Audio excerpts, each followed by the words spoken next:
یہ سمجھتے ہیں کہ یہ ملک کا سب سے بڑا مسئلہ ہے، ہم اس کی مخالفت کرتے ہیں، اس لیے نہیں کہ ہم مسلمان ہیں، اس لیے کہ یہ ملک ہمارا ہے، ملک ٹوٹ چکا ہے 70 سال پہلے فرقہ پرستی کی بنیاد پر، اگر فرقہ پرستی پھر جنم لے گی ملک پھر ٹوٹے گا۔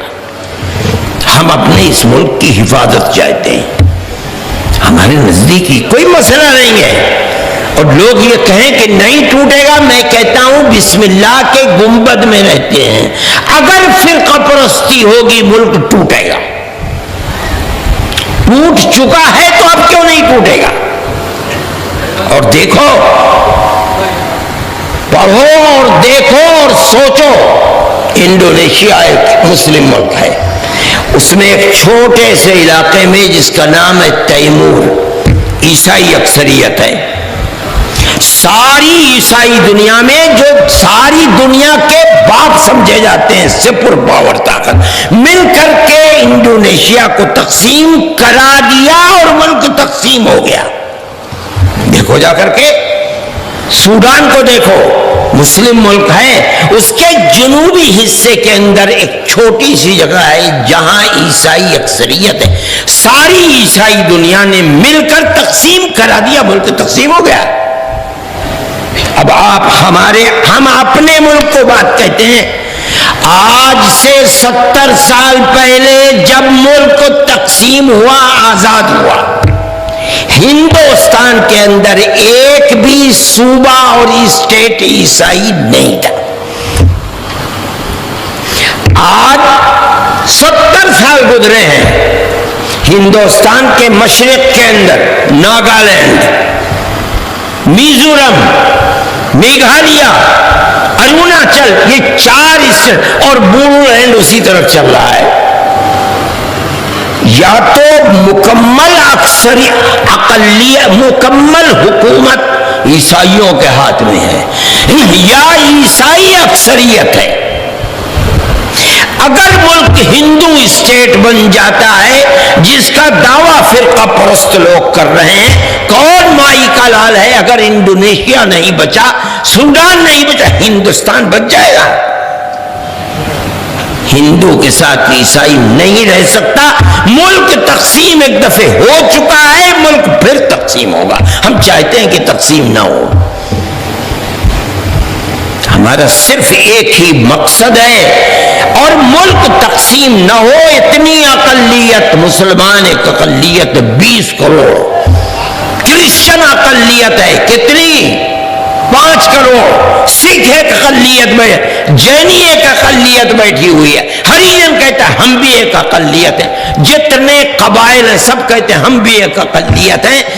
اگر ملک ان اقلیتوں کو جمع کر کے زندہ رہ سکتا ہے، سیکولر اسٹیٹ بن کر رہ سکتا ہے، سیکولر دستور میں رہ سکتا ہے، ہندو اسٹیٹ بن کر نہیں رہ سکتا۔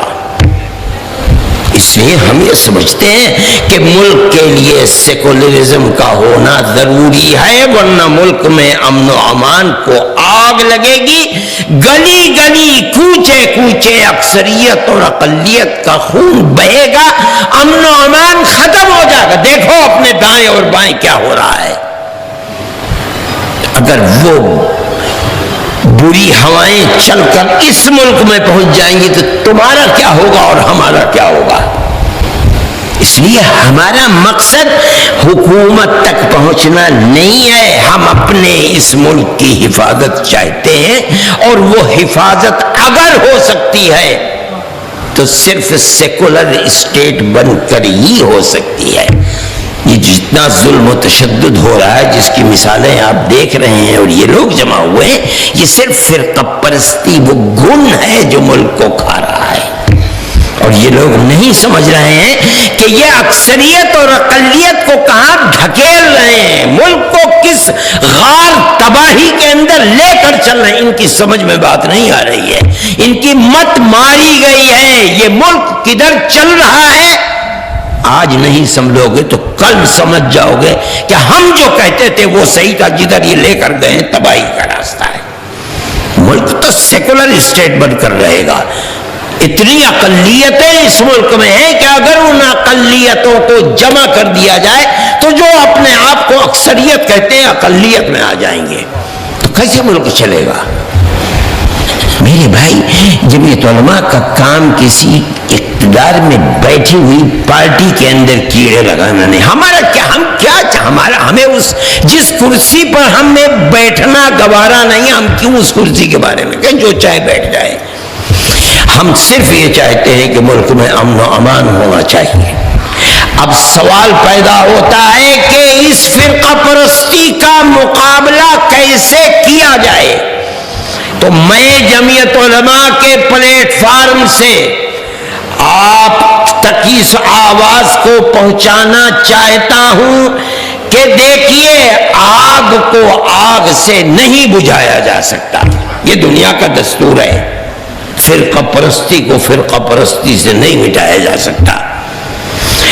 جس طرح آگ کو بجھانے کے لیے پانی ڈالا جاتا ہے، فرقہ پرستی کی آگ کو بجھانے کے لیے پیار و محبت کی بارش برسانی پڑے گی. اس کے سوا کوئی اور راستہ نہیں ہے. فرقہ پرست طاقتیں ہندو مسلم دلوں کو توڑنا چاہتی ہیں. میں مسلمان اور ہندو کو یہ پیغام دیتا ہوں کہ اگر ملک سے محبت ہے، اگر امن و امان کے ساتھ رہنا چاہتے ہو، اگر امن و امان کے ساتھ کاروبار کرنا چاہتے ہو، اگر امن و امان کے ساتھ دکانوں کو چلانا چاہتے ہو، اگر امن و امان کے ساتھ فیکٹریوں کو چلانا چاہتے ہو، اپنی پرانی تاریخ جو پیار و محبت کی تاریخ ہے اس کو زندہ کرو. اگر نہیں زندہ کرو گے ملک جل جائے گا، تم جل جاؤ گے، نہ اکثریت رہے گی نہ اقلیت رہے گی. یہ ہمارا پیغام ہے اور ہمیں اس پیغام کو پہنچانے میں کوئی آر نہیں ہے. کوئی مانتا ہے نہ مانے ہماری بات کو، ہمارے دل کو اطمینان ہے، ہم جو بات کہہ رہے ہیں صحیح کہہ رہے ہیں. کوئی مانتا ہے مانے، نہ مانے نہ مانے. لوگوں کے دل ہمارے ہاتھ کے اندر نہیں ہے، وہ اللہ کے قبضے قدرت کے اندر ہے. اگر خدا کو ملک کو زندہ رکھنا ہے، اب اس کی صورت یہی ہے میرے بھائی کہ جہاں رہو پیار و محبت کے ساتھ رہو. یہ جو کچھ ہندوستان کے اندر ہو رہا ہے آگ لگانے کے لیے ہو رہا ہے. 2-4 نہیں، 10-20 نہیں، سینکڑوں، 20-20 25-25 سال سے بے قصور لوگ پڑے ہوئے جیلوں کے اندر. کیا آفت آ گئی؟ اگر اسلام دہشت گردی کا مذہب ہوتا، مسلمان دہشت گرد ہوتا، تو مسلمان تو 1300 سال سے ہندوستان میں کب کی آگ لگ چکی ہوتی، بھسم ہو چکا ہوتا. آج کون سی بات ہو گئی ہے؟ کہا جا رہا ہے اور ایک دنیا کو مصیبت کا شکار بنا. کون کر رہا ہے؟ میں نہیں کسی حکومت کو کہتا ہوں، میں تو کہتا ہوں فرقہ پرست طاقتیں ہیں، وہ آگ لگا رہی ہیں. آج مکوکا کی جگہ دوسرا قانون لایا جا رہا ہے. بھئی کیا آفت اور مصیبت کیا ہے؟ ہو کیا رہا ہے دنیا کے اندر؟ ارے بھئی ہر آدمی کے سامنے دکانیں کھلی ہوئی ہیں، بیٹھ کر کے لوگ کاروبار زندگی کر رہے ہیں. تم کیا کرنا چاہتے ہو علاوہ اس کے کہ ملک میں آگ لگانا، اور اس کے سوا کچھ بھی نہیں ہے؟ میں کہتا ہوں کہ ملک تو اس طرح نہیں چلے گا. میرے بھائی اس چیز کو سمجھنا چاہیے. ہمارا کوئی مقصد نہیں ہے حکومت سے، نہ ہم حکومت کے لوگ ہیں، نہ ہمیں اقتدار کی کرسی تک پہنچنا ہے. ہم تو یہ سمجھتے ہیں اور یقین کے ساتھ سمجھتے ہیں کہ ملک ٹوٹ چکا ہے فرقہ پرستی کی بنیاد پر، اور اگر فرقہ پرستی پر لگام نہیں لگی ملک پھر ٹوٹے گا. اور یہ ہم خدا کی قدرت سمجھتے ہیں. یعنی ہم اس بات کو اپنے لیے تائید سمجھتے ہیں کہ دیکھو، دنیا کی سپر طاقت کا صدر ہندوستان میں آیا. ان کے آنے سے 2 مہینے پہلے، میرے خیال میں نومبر کا مہینہ تھا، ساری دنیا الیکشن کے بعد خاموش، مایوس، نروس بیٹھی ہوئی تھی. کوئی کچھ بولتے ہی نہیں تھا. بڑی بڑی طاقتیں جو ملک میں 50-50 سال حکومتیں کا، ایسا لگتا تھا جیسے